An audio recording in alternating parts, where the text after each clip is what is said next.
Welcome. I'm really excited about this one. So this is going to be a video more so of what I'm wanting for this channel to be. So what I got here is the John Deere power integral hitch for the 500 series tractors. Specifically, this one is for the 580, the 584, and the 590. It won't work on the 570 due to the 570 not having the hydraulics. You can see here LP 66661. This is a newer model number from what I can gather from my research on the internet. There is an older number for when the 500 series tractors were down at like the X580, the 35, different ones like that. There was an earlier style power hitch. So this one may be a little bit different. I'm not sure how, but there was a lot of questions and a lot of things I had wondered about this hitch. So I'm pretty excited to get my hands on this and see what it looks like. So let's jump into it. We'll cut this open. Already off the bat, I can see, well not see, but I can feel that this thing is heavy. So that was one of my first concerns, is what's the weight of this thing? One of the big projects I kind of have planned for this summer is to use the box blade that you can get for this, and along with that I plan to build I don't want to call it a ripper, we'll call it a scarifier. Basically the teeth on that box blade I don't think are quite heavy duty enough for what I might have to do when it comes to grading my driveway. So I think I'm going to be building one to be a little bit heavier duty. But my biggest concern is this thing going to be heavy enough and built strong enough to actually take forces from, you know, something getting dragged through your driveway. So first off, looking in the box, this thing looks pretty heavy. I'm going to pull it all out of the box and then we'll go on from there. Right off the bat, this thing is more than meeting my expectations. This is one of the things that I could not find any information on, either YouTube or different forums, anything. I couldn't find anything on like the thickness of this metal. I couldn't find anything on the weight carrying capacity of it, the lift capacity of it, and there's only a couple videos out there of these integral hitches at all. I think there was only maybe one or two that was the power hitch, and they were pretty dark. You couldn't really see too much. It was basically just a, hey, this is how you put it on the tractor. There was no assembly, nothing like that. Very minimal info, you know, on running the machine with it. I just could not find anything. So I'm definitely here to try to change that. So first off, killing my expectations so far. This thing is way beefier than I was expecting it. Most of the, well, pretty much all the metal on here at a minimum is 5/16 of an inch thick.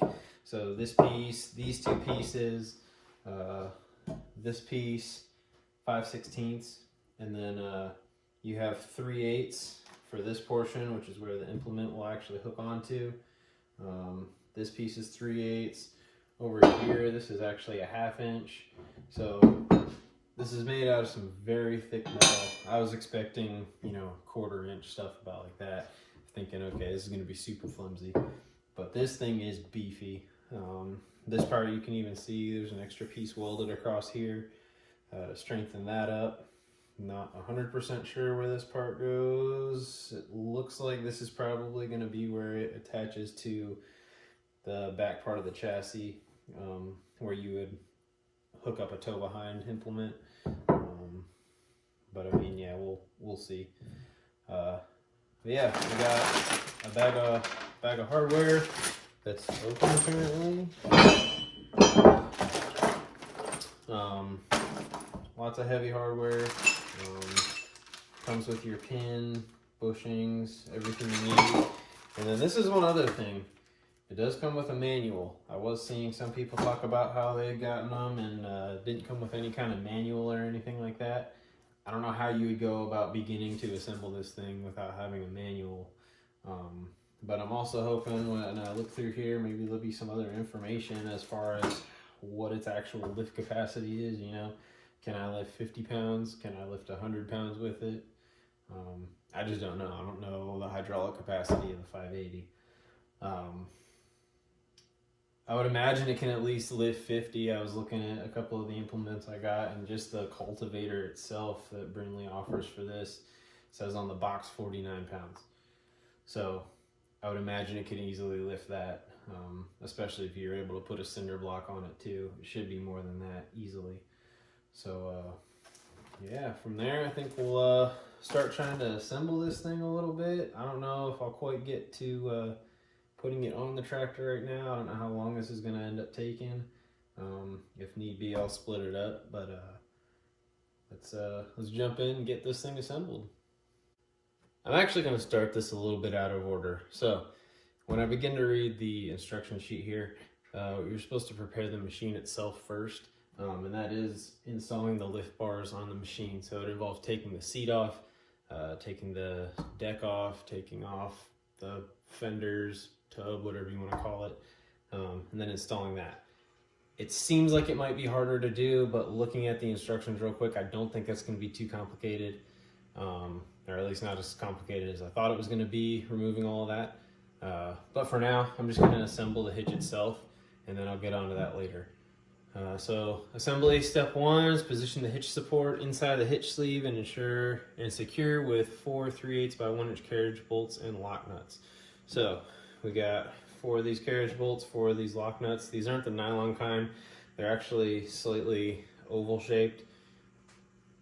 Basically, when you tighten it on, that oval shape is going to help lock it into place. So got my parts here. They're going to go in this way. And then using a 9/16 socket, get this lined up.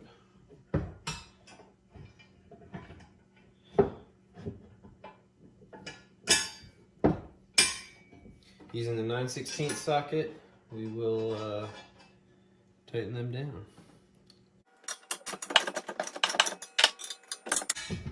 You will need some pretty big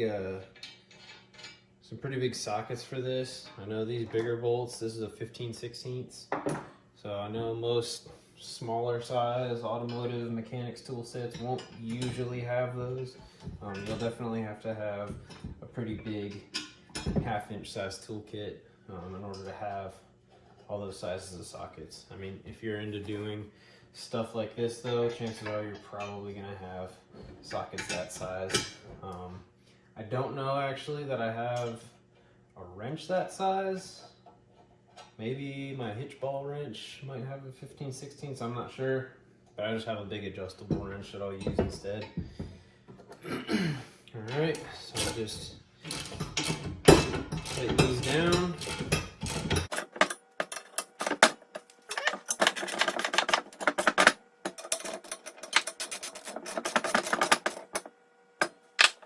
And that is step 1. Assembly step 2 is pretty easy. It is position the lift tube assembly inside the hitch sleeve and insert the pivot rod with the retaining ring groove and drilled hole on the right side through both pieces.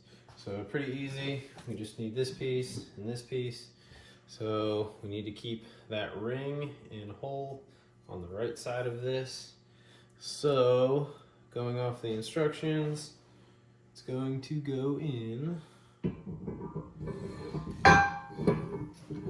like this.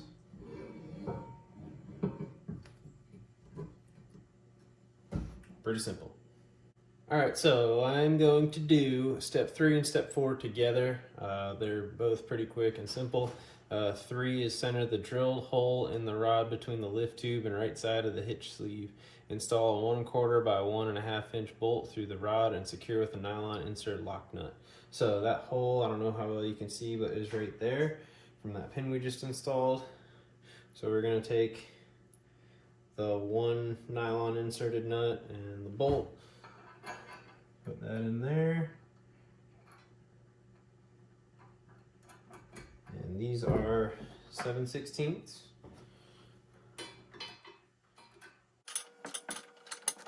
Pretty close quarters in here, but we'll make it work.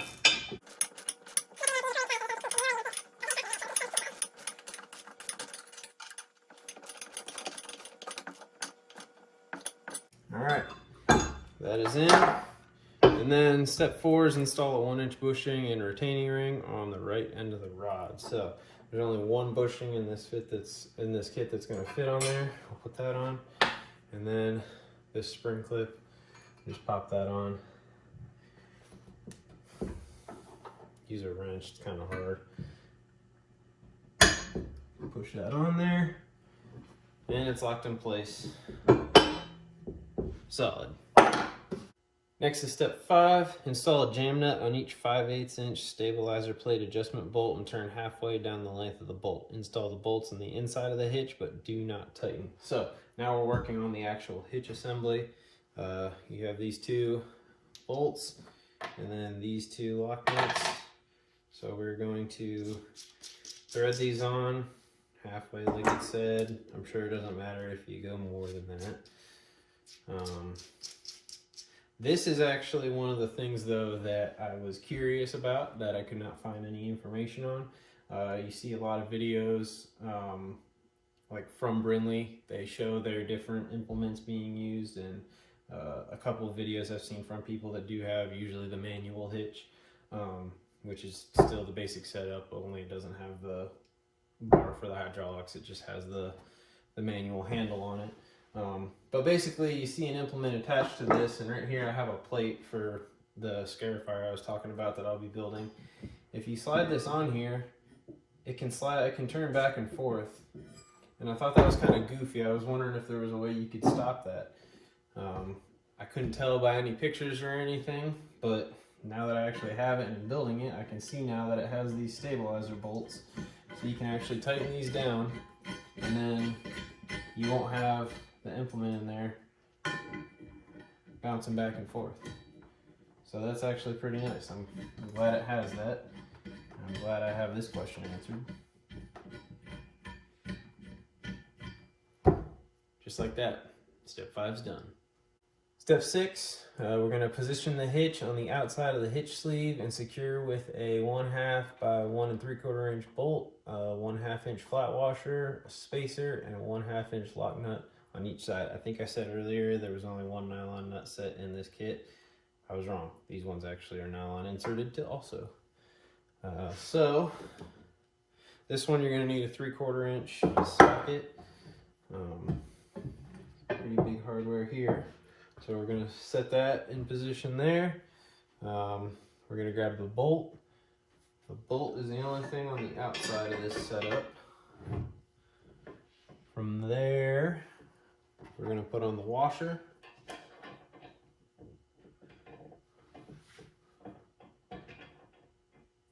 I was wrong.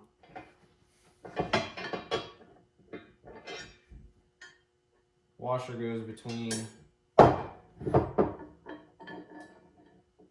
the hitch and the frame. On the inside of that, you get the spacer, and then the lock nut. Tighten it down.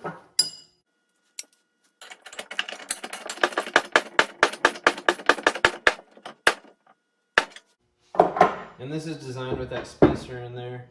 It fits, it'll only tighten down far enough that this obviously can still move. And then we'll do the other side.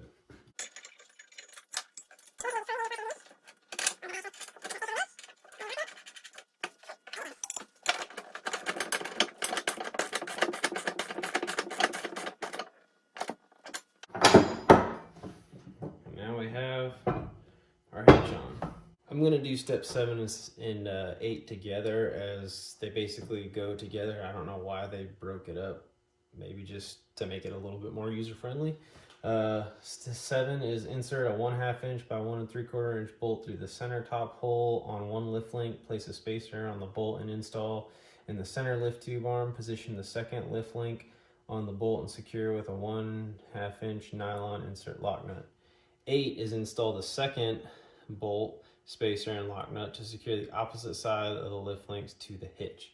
So these are our lift links. The instructions show to go through the center hole. I'm guessing, depending on the height of what you want to run your implement, if you want it to be able to go down a little further, you can adjust this to that top hole.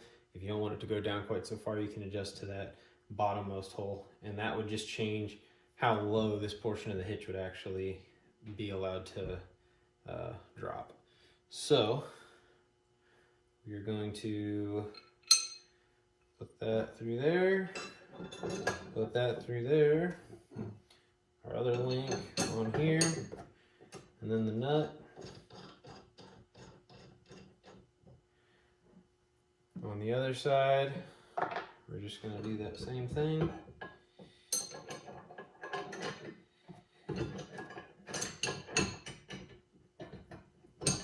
On the bottom here. Sorry if my arm's getting in the way.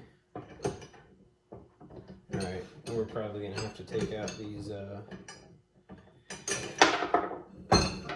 stabilizers here. Kind of getting in our way. We're not going to be able to get the tool in there to tighten it. But these aren't a big deal. We can put these in after. We don't even have to have them in right now. It's not important. So that's through. Get our spacer on there, our link, and the other nut. Now, the deep hole is not going to fit in there. Bear with me. I'm going to grab another socket. Got my other socket.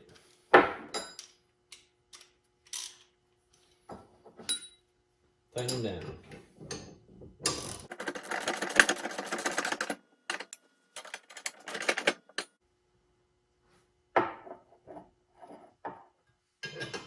Make sure that the bushing is actually sitting inside of the pivot point, otherwise it ain't gonna tighten down.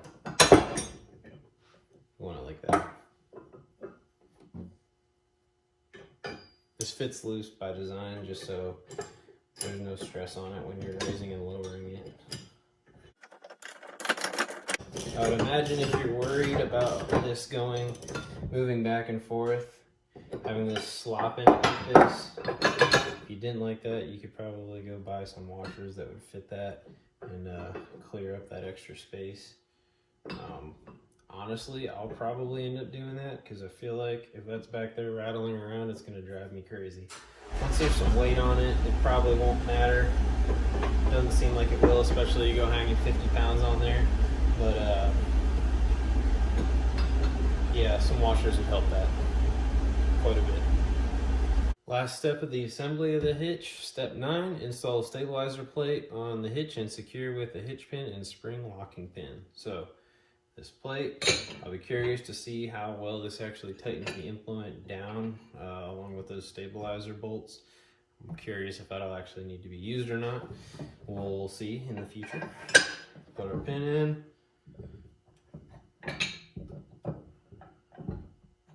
And it says you're supposed to lock this in with the pin, but it does not go through far enough. So that's interesting. I'm wondering if this is basically, it looks, I think if it's a 5/8 pin, this should be the same size as a hitch pin. I'm gonna grab a hitch pin, I'll be right back. I couldn't find the hitch pin I had in mind, but I yanked the one I had on my 4-wheeler off. So this one will definitely work. We can see how much longer this one is. And it does have this little thing on that you can turn and then secure with a lock. And even then, it's still quite a bit longer, at least a little bit longer. So with this one, I can secure this all the way. However, still have a problem. If I go to put on the mount for an implement, now whether or not other implements are all going to be the same size, I don't know. but I don't have the ability to turn this to where I could lock it. I could throw like a pin or something in the bottom there and it would work for now. But I still have some time. I'll probably go to my dealer or hardware store or something. I'm sure I could find a 5/8 pin like this that's longer. You know, get something proper to actually secure this on. So maybe I'm missing something here. I don't think I am. This stuff seems pretty straightforward. So, but anyway, that's that. That is the assembly of this hitch. So now we'll be able to move on to getting the mower itself prepped and ready for this hitch. Thank you for watching. Hopefully this was informative. Hopefully you learned a little bit more about this hitch than what you might have been able to gather from any kind of research you've done. If you have any questions about this hitch, anything that I didn't cover from this assembly, feel free, let me know. I'll do what I can to answer about it. When we get this installed on the mower, I'll be talking a little bit more about it for sure. And then once I get an implement going for it, we will definitely be talking about this thing. So that's all I got for now. Have a good one.